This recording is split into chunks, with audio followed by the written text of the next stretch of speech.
मेरा भाई रोज रात को घोड़ी का दूध पीता और मेरे पास सोने की जिद करता। मैं भी छोटा बच्चा समझकर पास सुला लेती। लेकिन एक रात मेरे होश उड़ गए। जब मैं नींद से जागी तो मेरा भाई मेरे ऊपर मेरी चीखें निकाल दी। आज फिर मेरा छोटा भाई मेरे कमरे में सोने के लिए आ गया था। मैं पहले तो हैरान हुई कि अचानक से मेरा भाई को मेरे कमरे में सोने का जुनून क्यों चढ़ गया। मगर मैं जब भी उससे पूछती तो वह ही कहता कि इसको अब अकेले कमरे में सोने से डर लगता है। मुझे अपने छोटे भाई पर बहुत ज्यादा प्यार आया था और मैं उसको अपने साथ सुला लिया। वह वैसे भी 12 साल का छोटा सा बच्चा था और मैं क्योंकि 22 साल की थी, तो मेरे लिए तो मेरा भाई बहुत ही छोटा था। इसीलिए मुझे उसको अपने साथ सुलाने पर कोई मसला नहीं था। इस तरह तब तकरीबन रोज ही मेरा भाई उस वक्त मेरे पास सोने के लिए आता था जिस वक्त मैं बस सोने ही वाली होती थी। पहले पहले तो मैं इस बात को बिल्कुल ध्यान नहीं दिया और अपने भाई को अपने पास सुलाती रही।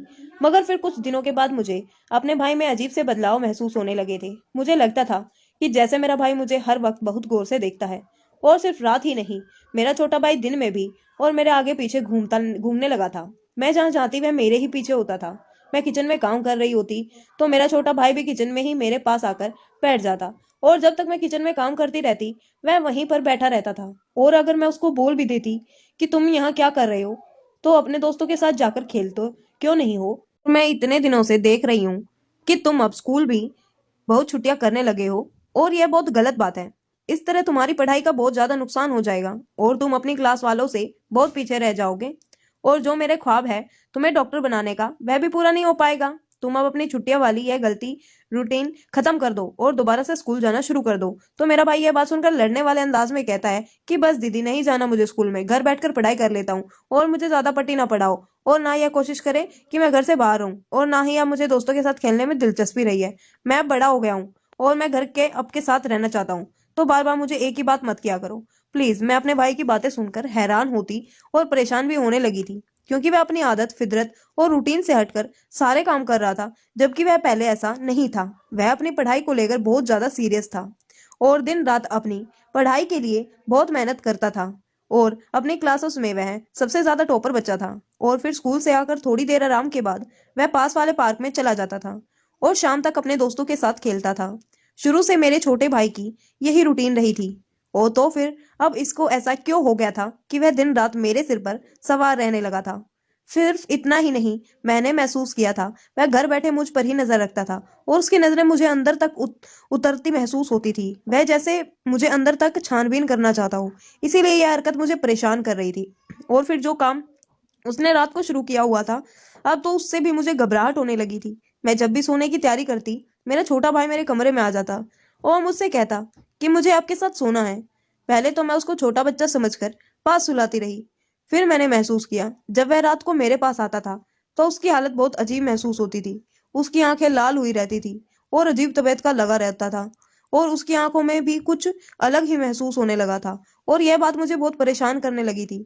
और जब भी मैं अपने भाई से पूछती कि तुमको क्या हुआ है, तुम्हारी तबीयत ठीक नहीं लग रही, मुझे वह कहता कि नहीं दीदी, मैं ठीक हूँ, बस दोस्तों के अस्तबल में आ गया था, वहां मैं घोड़ी का दूध पी लिया था, इसीलिए तबीयत थोड़ी अजीब हो गई थी, सुबह तक ठीक हो जाऊंगा। तो मैं उसकी बात पर बहुत हैरान होती और बोलती कि तुम पागल हो, तुम घोड़े का दूध क्यों पीने लगे हो जबकि घर में गाय वाला दूध मौजूद है। मत पिया करो घोड़ी का दूध। तो मेरा भाई कहता है कि कुछ नहीं होता, बस दोस्तों के साथ हंसी मजाक में पी लेता हूँ, घोड़ी का दूध इतनी बड़ी बात नहीं है। मेरा भाई तो इस बात को भी बहुत मामूली समझता था। मगर यह बात मैं सुनकर मैं बहुत हैरान हुई थी। भला इसको क्या जरूरत पड़ी थी कि वह घोड़ी का दूध पीने लगा था। और फिर उसकी आखिरी किस किस्म के लड़कों के साथ दोस्ती हो गई थी कि वह घोड़ी का दूध पीने लगा था और इस बात को बहुत मामूली समझता था। मगर मेरा भाई अब बड़ा हो रहा था और मैं इसको किसी भी बात के लिए टोकता तो वह बुरा मानते हुए मुझे लड़नाई करने लगता था। इसीलिए मैं उसको ज्यादा कुछ नहीं कहती थी। मगर अब कुछ दिनों से उसकी रवैया बहुत ज्यादा बदले से थे। और फिर एक मैं अपने छोटे भाई से बहुत डर गई थी। जब आधी रात को प्यास लगने की वजह से मेरी आंखें खुली तो मैं देखकर हैरत में पड़ गई थी कि मेरा छोटा भाई जाग रहा था और मुझे ही देख रहा था। उसका इस तरह मुझे घूर घूर कर देखना बहुत परेशानी में डाल गया था। मैं अब अपने भाई से बहुत घबराने लगी थी और फिर मैंने उसको एक दिन बोल भी दिया कि तुम अब बड़े हो रहे हो तो तुम अपने कमरे में सोया करो। मेरी बात सुनकर वह गुस्से से बोलने लगा, ठीक है, अगर मैं बड़ा हो गया हूँ तो यह घर छोड़कर ही चला जाता हूँ, फिर आपको मेरी तरफ से कोई परेशानी नहीं होगी। अपने छोटे भाई के मुंह से यह बातें सुनकर मैं कहाँ गई थी। फिर फौरन उसको बोला कि नहीं, तुम घर छोड़ने की बात मत करो, अगर तुमको मेरे साथ ही सोना है और मेरे साथ ही रहना है तो तुम वैसे ही रहो, मैं तुमको कुछ नहीं बोलूंगी, बस यह घर छोड़ने की बात कभी मत करना। तो वह मेरी बात पर चुप हो गया। मगर मैं अब पूरी तरह से परेशान रहने लगी थी। मुझे उसकी हरकतें और उसकी सोच बिल्कुल भी समझ नहीं आ रही थी कि फिर वह क्या सोचने लगा था और किन कामों में पड़ गया था कि जिनकी मुझे समझ भी नहीं आ रही थी। मगर उसकी हरकतें मुझे बहुत ज्यादा अजीब लगने लगी थी। अब मुझे अपने छोटे भाई की नजरें बहुत परेशान करने लगी थी। दिन में काम करते हुए भी मुझे उसकी नजर खुद पर गाड़ी हुई महसूस होती थी और वही मेरे पीछे पीछे ही रहता था। और रात होने के बाद जब मैं सोने वाली होती तब भी वह मेरे कमरे में चला आता था और कहता था कि मैं यहीं सोऊंगा। मगर उसकी हालत अब मुझे बहुत घबराहट में गिरफ्तार करने लगी थी। अब मैं भी रातों में सो नहीं पाती थी और वजह उसका जागते रहना था। मैं कभी भी समझ नहीं पाती थी कि वह अगर मेरे साथ सोना चाहता है तो उसको फिर सो जाना चाहिए था, मगर वह जागता रहता था और मुझ पर भी नजर रखता था। उसका इस तरह जाकर मुझे यूं जी भर कर देखना मुझे परेशानी में डाल गया था। फिर एक रात 2 बार मेरी आंखें खुली तो यह देखकर मेरी रूह कांप गई, क्योंकि मेरा छोटा भाई जाग रहा था और मेरे बहुत करीब बैठा था। मैं बहुत घबरा गई थी और मेरे हाथों पैरों पर पसीना आने लगा था। मेरा सांस फूल रहा था, जैसे सीने में दबाव महसूस हो रहा था।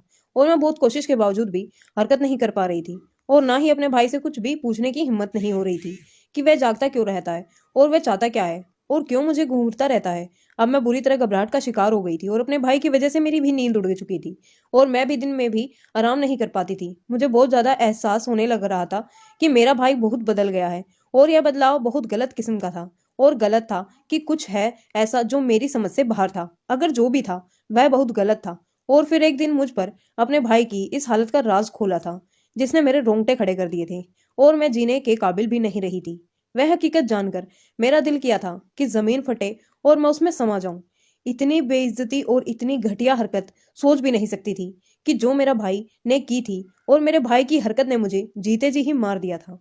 और मैं बहुत ज्यादा दुख और तकलीफ में गड़कर रह गई थी। जो कुछ भी हुआ था वह मेरे होश उड़ाने के लिए काफी था। मैंने कभी सोचा भी नहीं था जिंदगी कभी मुझ पर इस मोड़ पर भी लाकर खड़ा करेगी कि बाद में खुद से नजरें मिलाने के लायक नहीं रहूंगी। और इतना दुख मिलकर दिल कर रहा था कि जिस दुनिया से ही चली जाऊं और अपने छोटे भाई का बिल्कुल एहसास ना करूं। उस रात ने मेरी जिंदगी बदल डाली थी, जब एक रात तबीयत ठीक ना होने की वजह से मैं जल्दी सो गई और तब नींद में मुझे एहसास हुआ कि कोई झटके से मेरा बिस्तर पर बैठा है। मेरी आंख खुल गई, फिर उसने पहले की मैं कुछ समझ पाती मेरे भाई ने मेरे ऊपर, हम दो भी बहन भाई थे और हमारी बदनसीबी के हमारे माँ बाप बहुत जल्दी हमें इस दुनिया में अकेला छोड़ गए थे। मैं इस वक्त 14 साल की लड़की थी और मेरा भाई 8 साल का था, जब एक रोज हमें स्कूल भेजकर माँ बाप अपने किसी जानने वाले के घर किसी के देहांत में गए थे। और तब वापसी आते हुए मेरे माँ बाप का बहुत बुरी तरह से रोड एक्सीडेंट हुआ और वह दोनों मौके पर ही मर गए थे। मैं इस वक्त अपनी क्लास में बैठी पढ़ रही थी जब मुझे प्रिंसिपल ने बुलाया और यह खबर सुनाई थी। यह खबर मुझ पर बिजली की तरह गिर गई थी। मेरे तो जैसे दुनिया ही गुजर गई थी कि मेरे इतने चाहने वाले मेरे माँ बाप इस दुनिया से चले गए थे। मैं अपने माँ बाप की मौत पर बहुत रोई थी। मेरे चीखने और तड़पने की आवाज पूरे खानदान और मोहल्ले वालों को रुला रही थी। मगर मेरा छोटा भाई मेरे माँ बाप के ध्यान से बहुत ज्यादा समूह में चला गया था और बुरी तरह सहम गया था, जिसकी वजह से इसकी हालत खराब होने लगी थी। तब मेरे सारे खानदान वालों ने जैसे तैसे मेरे भाई को रुलाया तो वह इतना रोया कि मेरा दिल फटने वाला हो गया था और मैं अपना काम भूल गई थी।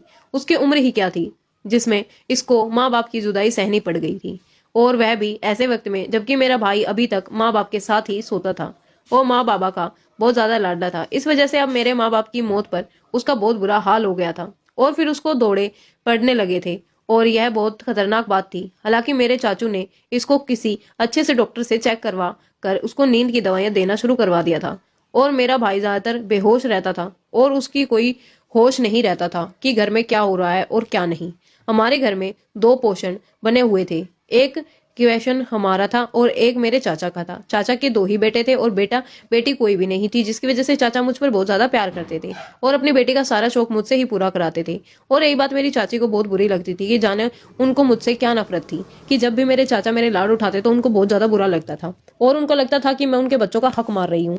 जब मैं चाचा के अलावा चाची के ये दोनों बेटों भी मुझसे बहुत लगाव रखते थे और मेरे चाचा से बात करना उनको भी बुरा नहीं लगता था। मगर मेरी चाची इन सब की वजह से मुझसे नफरत करने लगी थी, मगर मेरी माँ की वजह से कुछ कह नहीं पाती थी क्योंकि मेरी माँ उनके मुकाबले में अमीर घराने की बेटी थी और गवर्नमेंट कॉलेज की हेड भी थी, यानी हर लिहाज में मेरी माँ का पलड़ा चाची से भारी था, जिसकी वजह से मेरी चाची मेरी माँ से दबी हुई थी। मगर माँ बाबा की देहांत के बाद उनको मौका मिल गया था कि वह अपने दिल की भड़ास निकाले, इसीलिए जब भी चाची हमारी तरफ आते तो चाची भी पीछे चली आती और मुझे खूब बातें सुनाती कि मैं अब बच्ची नहीं हूँ, बड़ी हो गई हूँ और अपना और अपने भाई का ख्याल रखा करो और घर की जिम्मेदारियां भी खुद उठाओ। मुझे चाची की बातें बहुत दुख देती थी और चाचा भी चाची की बातों से बहुत तंग होते थे, मगर कुछ कह नहीं पाते थे क्योंकि फिर चाची बहुत अफसोस करती थी और चाचा उनको कुछ भी नहीं कह सकते थे कि वह उनकी पसंद की बीवी थी।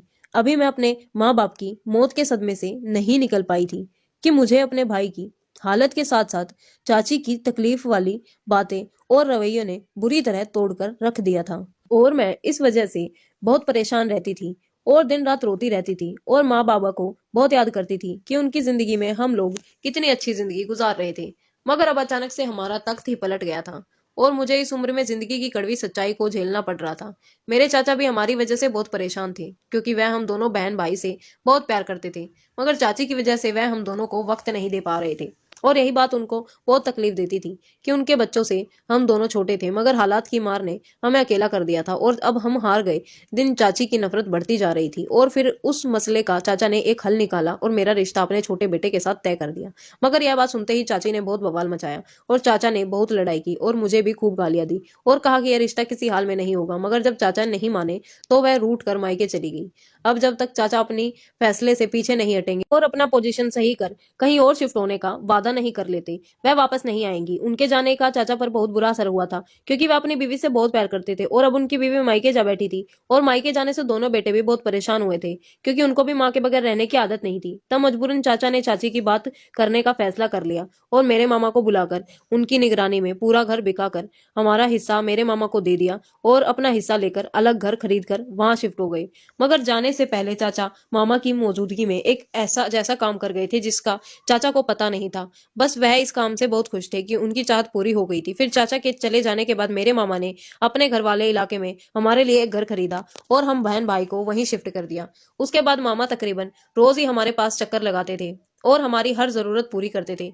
मगर माँ भी हमें अपने घर लेकर नहीं गए थे क्योंकि चाचा की तरह उनकी बीवी भी हमें अपने साथ रखने को तैयार नहीं थी। इतनी छोटी सी उम्र में भी हम दोनों भाई बहन को अकेले रहना पड़ा था, मगर मैं अब खुद को मजबूत बनाने की पूरी कोशिश की थी ताकि अपने भाई को खुद संभालूं और किसी की मदद ना लूं। फिर मैं घर में रहकर प्राइवेट पढ़ाई की और फिर बीए किया और उसके बाद अपनी पढ़ाई को अलविदा कह दिया। अपने भाई की तरफ ध्यान देने लगी थी। दौरे वाली दवाइयां की वजह से मेरा भाई अपना बचपन तकरीबन खो चुका था। उसको बस माँ बाबा की थोड़ी सी बातें याद थी और वह सब भूलता जा रहा था और मैं भी यही चाहती थी कि वह सब भूल जाए ताकि उसके दिमाग में तकलीफ बिल्कुल भी ना रहे कि माँ बाबा की मौत के बाद चाचा की मजबूरी और चाची के कड़वे लगाए इसको याद ना रहे और ना ही वह दुखी हो। बस मैं अपने भाई के दिमाग में यह बात बैठा दी थी कि माँ बाबा इसको डॉक्टर बनाना चाहते थे।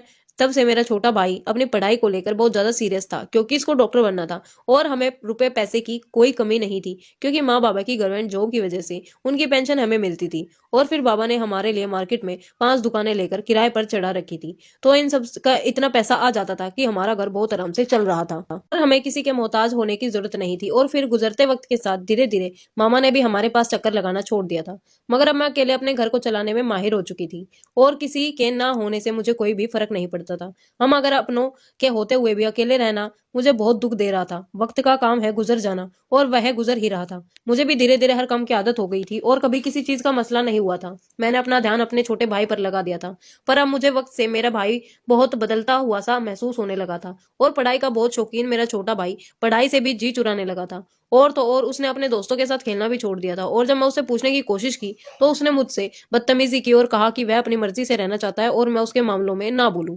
मुझे उसकी ऐसी बातों से बहुत दुख हुआ और हैरानी हुई क्योंकि वह ऐसा बिल्कुल भी नहीं था, बल्कि मेरी हर बात बहुत इज्जत से सुनता था और मानता भी था। मगर वह मुझे जवाब देने लगा था और सिर्फ इतना ही नहीं, वह रात के मेरे पास सोने की जिद करता था। मगर मैंने महसूस किया कि इसकी हालत अजीब होती थी और वह सोता नहीं था। और जब मैं पूछती तो वह कहता कि घोड़ी का दूध पिया है इसीलिए ऐसी तबीयत हो रही है। मगर उसकी हालत और हरकतों ने मुझे बुरी तरह परेशान और घबराहट में उलझा दिया था और मैं अपने छोटे भाई के ऐसे बदलाव से बहुत डरी हुई रहने लगी थी। और फिर एक रात को मेरे भाई ने मुझ पर कयामत गिरा दी। जब एक रोज तबीयत खराब होने की वजह से मैं जल्दी सो गई थी, तभी मुझे नींद में महसूस हुआ कि कोई मेरे बिस्तर पर बैठा है। तो मेरी आंख खुल गई और मैंने अपने भाई को अपनी बहुत करीब बैठा देखकर मेरी घबराहट और डर से आंखें खुली की खुली रह गई। और उससे पहले कि मैं कुछ कहती, मेरे भाई ने मेरे ऊपर थप्पड़ों की बौछार कर दी थी और साथ साथ रोए जा रहा था और बोलता जा रहा था कि इससे अच्छा था आप भी माँ बाबा के साथ मर जाती, कम से कम आपकी वजह से मुझे इतनी जिल्लत ना उठानी पड़ती। मैं अचानक से इसकी हरकत में से बौखला कर रह गई थी और अपने भाई की हरकत और बातों ने मुझे बहुत हैरानी में डाल दिया था। मगर यह सब क्यों कह रहा था और अपनी बड़ी माँ जैसी बहन पर इसने हाथ क्यों उठाया था? तब मैं बड़ी मुश्किल से इसको रोका और झटके से खुद से दूर किया और गुस्से से चीख कर बोली कि क्या बदतमीजी है, तुम होश में तो हो? तुम्हारी हिम्मत कैसे हुई मुझ पर हाथ उठाने की? और यह क्या बकवासबाजी कर रहे हो? मतलब क्या है तुम्हारी इस बात का? तो मेरी बात पर मेरा छोटा भाई नफरत से बोला कि हाँ, मैं पूरे होश में हूँ और आपकी वजह से मेरी जिंदगी बर्बाद हो गई है। आपकी वजह से मुझे लोगों की बातें सुननी पड़ती हैं।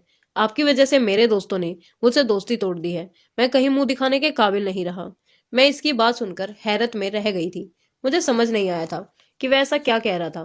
तब मैंने उसके हाथ में और उसको कहा कि मुझे खुलकर बताओ तुम क्या कह रहे हो। तब वह रोते हुए कहने लगा कि कुछ दिनों से लोग मुझे देखकर इशारेबाजी करते हैं और मुझ पर बातें करते हैं, मगर मैं नहीं समझा कि यह लोग आखिर क्यों कर रहे हैं यह सब। और फिर एक रोज जब मैं दोस्तों के साथ खेलने गया तो मेरे दोस्तों की माँ ने मुझे यह कहकर भगा दिया कि तुम चरित्रहीन बहन के भाई हो और तुमसे दोस्ती करके हमारे लड़के खराब हो जाएंगे, क्योंकि तुम्हारी बहन से कोई लड़का अकेले में मिलने आता है और जब तुम स्कूल और खेल के मैदान में होते हो वह लड़का तब तुम लोगों के घर आता है और तुम्हारी बहन के साथ अकेले घर में वक्त गुजारता है। और अब आपकी वजह से मोहल्ले के आवारा लड़के भी मुझे परेशान करने लगे हैं। मेरा सुकून बर्बाद होकर रह गया है। ना मैं स्कूल में जा सकता हूँ और ना ही खेलने, और यह सब आपकी वजह से हुआ है। बताइए मुझे कौन है वह? तब अपने भाई की बात पर मुझे जिल्लत हुई। मैंने कहा कि मैं अपने भाई के लिए क्या कुछ किया था और एक वह है जो मेरे साथ यह सब कर रहा था। मगर मैंने उसको कुछ भी नहीं कहा और उसके सामने पहली बार चाचा और मामा को कॉल मिलाई थी और उनको भी सारी हकीकत बताई। चाचा और फिर मामा को सुनकर मेरा भाई हैरान हुआ कि हमारी कोई रिश्तेदारी भी है, क्योंकि अब कुछ वक्त से वह अपनी फैमिली के साथ बाहर के मुल्क जा चुके थे और चाचा चाची की वजह से हमारे घर नहीं आते थे, इसलिए मेरा भाई उनके बारे में कुछ नहीं जानता था। फिर मेरे चाचा ने मेरे भाई से बात की और कहा कि वह लड़का मेरा बेटा है और तुम्हारी बहन का पति है। अलग घर में जाने से पहले मैंने उनकी शादी करवा दी थी और अपनी बेटी को जिम्मेदारी दी थी कि वह तुम पर दोनों को अकेला न छोड़े और तुम लोगों के पास चक्कर लगाए करे। और तुम्हें इसीलिए नहीं पता था कि माँ बाबा की मौत के बाद तुम्हारी हालत खराब थी और तुम्हारी दिमाग सुकून करने के लिए तुमको दवाइयाँ दी गई थी और इस वजह से तुम सबको भूल चुके थे। और तुम्हारी बहन चाहती थी कि जब तक तुम्हारा मेडिकल में एडमिशन नहीं हो जाता तब तक तुम्हें किसी बात के बारे में ना बताया जाए, इसीलिए तुम इन सब से अनजान थे। अब अपनी दीदी से माफी मांगो जिससे तुम्हारी खातिर अपने आप को भी बुला दिया और शादी का नाम भी नहीं ले रही थी कि तुम पढ़ाई पूरी कर लो। और तुमने लोगों की बात सुनकर अपनी बहन से कुछ नहीं पूछा और उसके साथ इतना गलत किया। चाचा की बात सुनकर मेरा भाई बहुत शर्मिंदा हुआ और मुझसे माफी मांगने लगा, मगर मैं बहुत ज्यादा दुखी हुई थी और मैंने इसको कमरे से निकाल दिया कि अभी मुझ में हौसला नहीं था कि इसको कुछ कहती या माफ करती। अभी मुझे कुछ वक्त लगा था इस तकलीफ से निकलने के लिए, मगर मैं जानती थी कि मेरी ज्यादा देर तक किसी से नाराज नहीं रह सकती थी। यह तो फिर भी मेरा भाई था, मगर कभी कभी हमें भी कुछ वक्त चाहिए होता है पुरानी बातों को भूल कर आगे बढ़ने के लिए। मैं भी अपने आप को वक्त देना चाहती थी। फिर वक्त के साथ साथ मैंने अपने भाई को माफ कर दिया था और अब मैं अपने पति के साथ और अपने भाई के साथ एक ही घर में रहने लगी थी। और चाचा को भी यह बात पता चल गई थी। चाचा ने मेरी शादी अपने बेटे से कर दी थी और चाची ने भी मुझे